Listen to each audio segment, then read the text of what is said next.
سر خالص خبر کا تقاضا تو یہ تھا کہ ایبٹ آباد کمیشن جو بنا یا میمو کمیشن جو بنا یا اب جو مقدمہ ہے اگر سبجوڈیس ہے تو ہم باقی ملکوں کی طرح یہ کرتے کہ جی یہ سبجوڈیس ہے ہم اتنی خبر دیں گے جتنی کہ عدالت نے کہا ہے. اب مسئلہ یہ کہ عدالت نے تو پابندی لگا دی ہے لیکن ہم چونکہ خالہ میدہ بنا دیے گئے ہیں صحافی کے نام پہ اور اینکر کے نام پہ اور رپورٹر کے نام پہ, لہٰذا ہمیں سنگن چاہیے کہ اس نے ایسا سوٹ پہنا ہوا تھا, اس نے ایسی پٹی چلانے کی کوشش کی, اس نے یہ پہلو بدلا. مسئلہ یہ کہ معاملہ رہے, معاملہ تازہ رہے, اگر زخم بھر رہا ہے تو تھوڑا سا اور کریت دیا. تو یہ ساری چیزیں جو ہیں ہم کرتے ہیں یہ فیکٹرز اور ہم سے کروائی جاتی ہیں, ہم سے کروائی جاتی ہیں. یہ خالہ میدہ والا ارشد جو رول ہے ہمارا یہ بھی, اور دوسری بات یہ کہ جو ہمارے اصل ایشوز ہیں ہم اس کو ٹچ نہیں کرتے. پھر جو اینکروکریسی ہے جس کے اوپر ہم پہ بہت سے, ہم بشمول میرے بھی شاید, ہم سب لوگ پہ الزام لگاتے ہیں کہ 5ویں قوت جو ابھر کے آئی ہے 4 اسٹیٹ آرگنز کے علاوہ 3 کے, چوتھی وہ اینکروکریسی ہے. تو اس میں کیا جان ہے اس الزام میں جو کہ بار بار ہم پہ لگ رہا ہے؟ میرا نہیں خیال اسما کہ اس اینکروکریسی کو ہم اتنا کوئی ایک کریسی کا بیوروکریسی جیسے اس طرح سے یا کلیپٹوکریسی اس ملک میں اس کے ساتھ مترادف کریں. ایک اینکر کی کیا حیثیت ہے, جا رہے ہوتے ہیں سڑک پہ آپ کو روک کے چلان بھی کیا جا سکتا ہے انلیس کہ آپ اس کو جیسے صحافی کچھ استعمال کرتے ہیں استعمال کرنا چاہیں. آپ کا ایک سیدھا سا رول ہے جیسے شاہ جی کہہ رہے تھے, آپ کا کام ہے انفارمیشن دینا, اس پہ ڈیفرنٹ پوائنٹ آف ویوز لے کے آنا.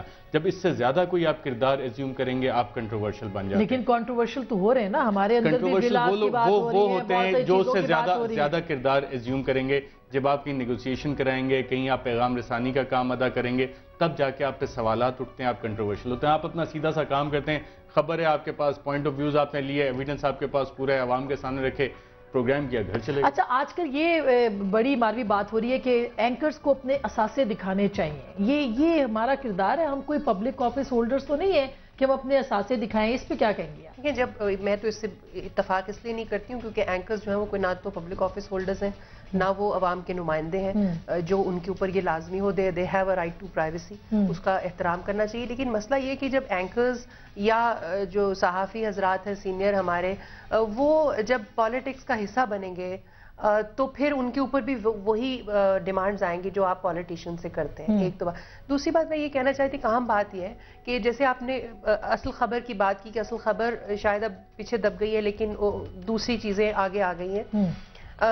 اصل خبر حاصل کرنے کے لیے کے طریقے بھی ذرا آپ دیکھ لیجئے. جو باقی دنیا بھر میں انٹرنیشنل ادارے ہیں وہ خبر حاصل کرنے کے طریقے کو بھی فنڈ کیا جاتا ہے. یہاں پر ایک صحافی جو ایک رپورٹر ہے وہ اس کو ایک تو تنخواہ نہیں ملے گی اور 3-3 4-4 ماہ تنخواہ نہیں ملے گی. ملے گی بھی تو سورس کریٹ کرنا اور سورس کو پھر مطمئن کرنا اور سورس سے خبر لینا وہ بھی ایک اس کی اپنی رسپانسبلٹی ہوگی. تو وہ وہی بات ہے جو بھی نصرت صاحب نے کی کہ وہ اس نے کیوں بلایا ان چند صحافیوں کو, اس کا موٹیو تھا اس کے پیچھے. ڈاکٹر صاحب یہ ایک انٹرسٹنگ پوائنٹ ہے کہ ایک بہت بڑے میڈیا ٹائکون نے چند جرنلسٹوں کو بلایا, خاص کر کے ایک گروپ کے لوگوں کو زیادہ بلایا, ان سے ڈسکس کیا.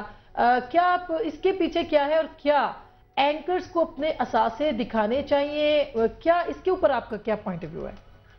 آسما دیکھیں, پہلی بات تو یہ ہے کہ میں ایک بات کہنا چاہوں گا, ویسے سب کی بات پہ میں بالکل ایگری کرتا ہوں کہ آج سے چند سال پہلے تک یہ تھا کہ ایڈیٹوریل بورڈز ڈیسائیڈ کرتے تھے, ایڈیٹوریل ٹیم ڈیسائیڈ کرتی تھی کہ پروگرامز کس طرح چلیں گے, کون کون سے شوز آئیں گے, کیا خبریں چلیں گی. 4-5 سال پہلے یہ ہوا کہ مارکیٹنگ نے ٹیک اوور کر لیا. مارکیٹنگ نے آ کے بتانا شروع کیا کہ نہیں جی یہ پروگرام نہیں چل رہا, اس کی ریٹنگ نہیں ہے, اس کو ہٹائیں, اس کو لائیں. ایک تو یہ بات ہو گئی. دوسری بات یہ ہوئی کہ یہ جو ریٹنگ کا چکر ہوا 4 سال پہلے یا 3-4 سال پہلے اچانک یہ ہوا کہ جی پولیٹیکل ٹاک شوز ختم ہو گئے ہیں اور مزاحیہ پروگرامز کی ریٹنگز بڑھ گئی. اب لیٹسٹ یہ ہے کہ مزاحیہ پروگرامز بھی پیچھے چلے گئے ہیں, کرائم شوز کی ریٹنگ سب سے زیادہ بڑھ گئی. اچھا ایک بات یہ. دوسری بات یہ کہ اینکرز کی دو اینکرز کی الگ الگ دنیایں ہیں. ایک تو آپ ہیں یا باقی لوگ ہیں جو پولیٹیکل ٹاک شوز کر رہے ہیں اس وقت. ایک وہ اینکرز ہیں جو مارننگ شوز کر رہے ہیں, ان کی ایک الگ دنیا ہے, ان کی الگ کنزیومر مارکیٹ ہے. اگر کسی نے ٹیلکم پاؤڈر کا یا کسی واشنگ پاؤڈر کا اشتہار دینا ہے تو وہ آپ کے شو میں نہیں دے گا, وہ وہاں پہ کیٹر کرے گا, پوری مارکیٹنگ اس کی ٹیم وہاں پہ ہوگی. تو یہ اینکرز کی الگ الگ دنیا بن گئی ہے. پھر جیسے نصرت صاحب نے بات کی کہ جی ملن صاحب کی خبر کیوں نہیں تھی, دیکھیں بات یہ ہے کہ اسی لیے تو آلٹرنیٹ میڈیا پاورفل ہو رہا ہے.